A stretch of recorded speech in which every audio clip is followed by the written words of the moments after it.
Now, here's where it gets interesting. In the middle of verse 5, Jesus tells them to repent, but he tells them what's going to happen if they don't.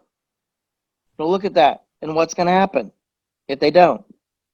He will remove the lampstands from its place. He's going to take away the church. Okay. You guys focused on the second thing. You missed the first clause. What's the first thing he's going to do? Come to you. He's going to come to them. I see. Okay. Yeah. Now, this is interesting because at the first coming of Christ, it was for salvation. But the second coming of Christ is always a picture of judgment. So when Jesus says, I'm coming to you to do this, he's rendering a judgment against them. Okay? And what is that judgment? What's he going to do if they don't repent? Take away the church.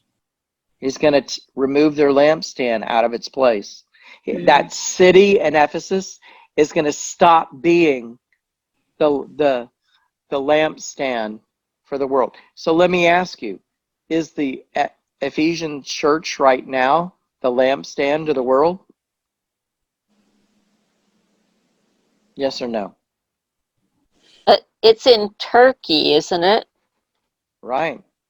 Is that a mostly Muslim nation?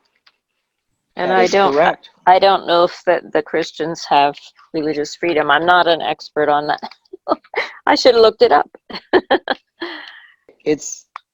I think it's is it in Turkey or is it in Greece?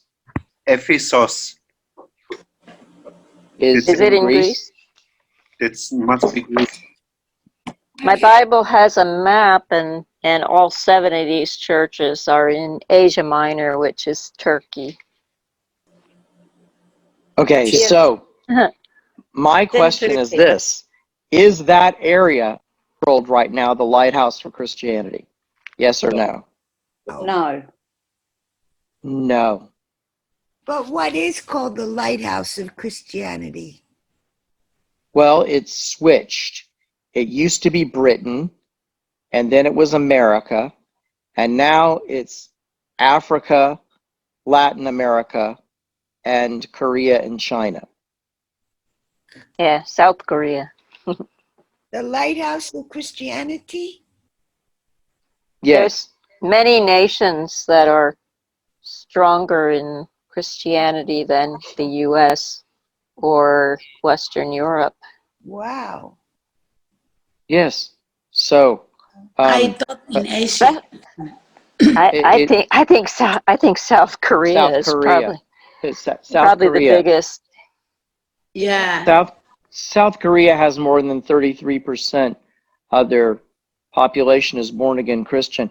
I'll never forget my visit to South Korea. I was studying church growth, so I went to the world's largest church, Paul Yong-yi Cho's Yoido Full Gospel Church in downtown Seoul. It takes up a whole city block, and I got a chance to interview the woman who was his assistant during the years where they were starting the church, and I got to find out why the church grew, and it was really a fascinating week. But she told me something interesting. She said that there were 700,000 people in the church. And she said that in the morning for the prayer meeting time, the prayer meeting started at 5 and people would come and pray from 5 to 7, that the biggest traffic jam in Seoul, Korea happened at 5 a.m., not during the work day, not during the work time.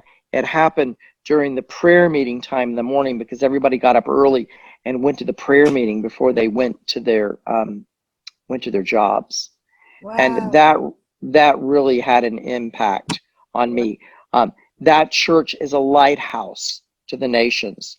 There was a small church down the street, which was a Presbyterian church that I studied, and they had 300,000 people, and they only had 500 in the choir, and they were like embarrassed. Oh, we've only got 300,000. We've only got 500 people in the choir. It's terrible. Look at our small choir. It's so awful. So, and then in China, the city of Wenzhou has 2,500 churches in the city of Wenzhou, and each of them seat about 2,500 people in their auditoriums. And so Wenzhou, before the president of China knocked down all the crosses off the top of the church, was the lighthouse of China. And I'll never forget my first trip to Wenzhou. It was in 2008, and I'm driving from the airport into the place where I was staying. And as I'm driving on the interstate or the throughway, and I'm seeing all these buildings, they all have their red crosses.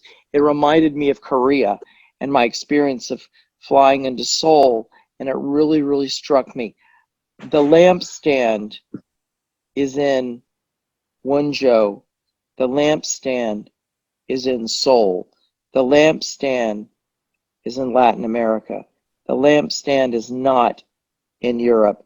And the lampstand is certainly not in Ephesus. And we have to learn from this, because churches can't just rest on their reputation and their past deeds and their accomplishments. That's the message of the church to Ephesus is you can't rest on what you've done up to this point. You must repent and keep your love of Christ, or the lampstand is going to leave from the church.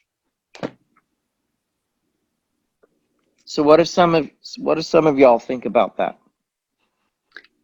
I'm a bit shocked because I haven't thought about it actually, and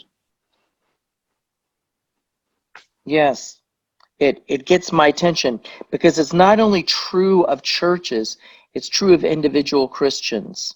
You know, Jesus is not going to be walking through everything that I'm doing in the same way if I'm not keeping my love for him in first place.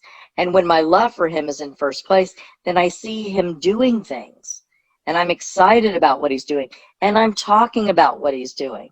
When you're in love with someone, you talk about them, don't you? And you say, wow, this person did this for me, this person did that for me. Isn't it wonderful? And everybody can tell, oh, you're in love. I have two friends in Bali who are in love. In fact, I've been invited. Well, the girl doesn't know that the guy's going to propose. Okay, that my friend's going to propose to his girlfriend, and I know